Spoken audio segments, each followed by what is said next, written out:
Karagaman. Semaglynol.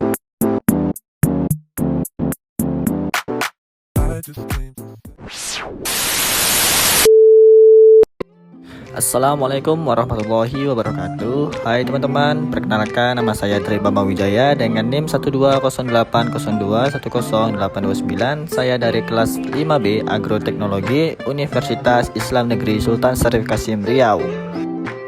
Oke, baiklah kawan-kawan, di sini saya akan sedikit membahas tentang apa itu keragaman somaklonal dan apa saja faktor-faktor yang mempengaruhi munculnya keragaman somaklonal tersebut.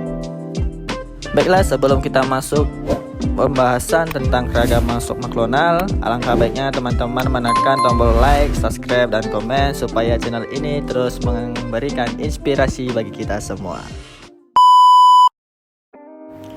Apa itu keragaman somaklonal?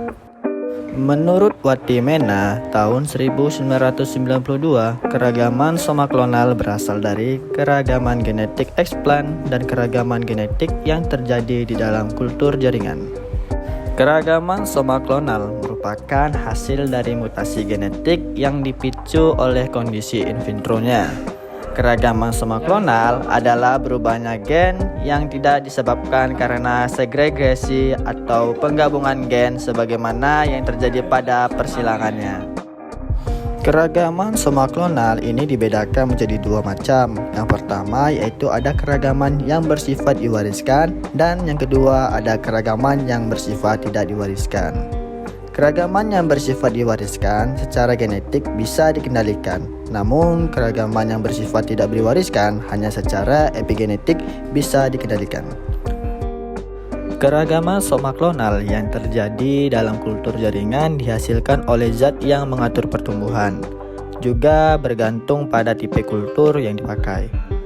Zat pengatur pertumbuhan seperti hormon auksin biasanya mengakibatkan keragaman somaklonal.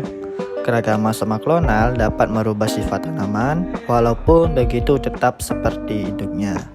Kondisi ini juga dapat mengubah bentuk susunan struktur DNA, namun akan tetap mempertahankan tampilan dari induknya. Tanaman yang dihasilkan dari keragaman somaklonal akan membentuk klon baru. Perbaikan tumbuhan dengan cara melakukan keragaman somaklonal sudah banyak dilakukan. Kondisi ini untuk menganalisis terhadap biotik atau abiotiknya. Cara ini dipandang berguna terutama jika bisa menambah keragaman genetik.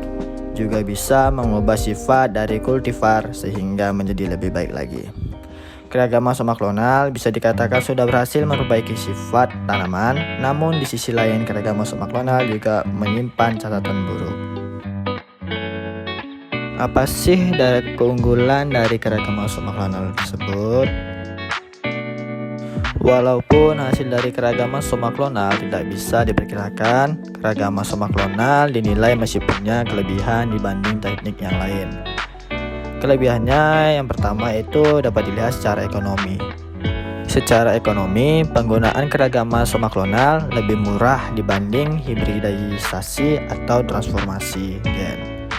Selanjutnya, keragaman somaklonal menggunakan beragam spesies tanaman daripada transformasi genetik. Dan yang terakhir dari keunggulan keragaman somaklonal yaitu banyak varian yang telah banyak dibentuk dari keragaman somaklonal. Frekuensi dan distribusi kombinasi genetik bisa diubah. Faktor-faktor apa sajakah yang mempengaruhi munculnya keragaman somaklonal? Berikut ini adalah faktor-faktor yang mempengaruhi keragaman somaklonal. Yang pertama yaitu komposisi zat kimia yang digunakan dalam media, seperti zat kimia yang digunakan untuk menginduksi keragaman somaklonal seperti colchicine dan asenaften. Dan yang kedua yaitu lamanya fase pertumbuhan kalus. Berulangnya subkultur dapat mengakibatkan terjadinya mutasi. Yang ketiga yaitu tipe kultur yang digunakan, baik kultur kalus, suspensi sel, atau kultur protoplas, atau bahkan juga jumlah perlakuan subkultur yang berulang. Keragaman somaklonal pada nanas dengan perlakuan subkultur berulang pada kultur in vitro dan pengaruh zat pengatur tumbuh BAP dan TDZ termasuk perubahan yang menetap. Yang keempat yaitu genotip induk atau homozigot atau heterozigot akan memungkinkan terjadinya abnormalitas benang kromosom. Yang kelima yaitu perlakuan fisik lainnya dengan cara buatan seperti radiasi sinar gamma, beta, alfa, tumor, dan lainnya. Dan yang terakhir yaitu adalah sumber eksplan. Keragaman pada eksplan dapat disebabkan adanya sel yang bermuatan atau adanya polisomik dari jaringan tertentu. Sebagai contoh, jika sumber eksplan yang digunakan adalah daun telah tersusun dari beberapa jaringan, maka sumber selnya akan menjadi heterogen. Jika proses endomitosis terjadi, maka kemungkinan terjadi kelipatan poloid yang besar. Mungkin hanya itu yang bisa saya jelaskan. Kurang lebih saya mohon maaf. Saya akhiri, wabillahi taufik wal hidayah. Assalamualaikum warahmatullahi wabarakatuh.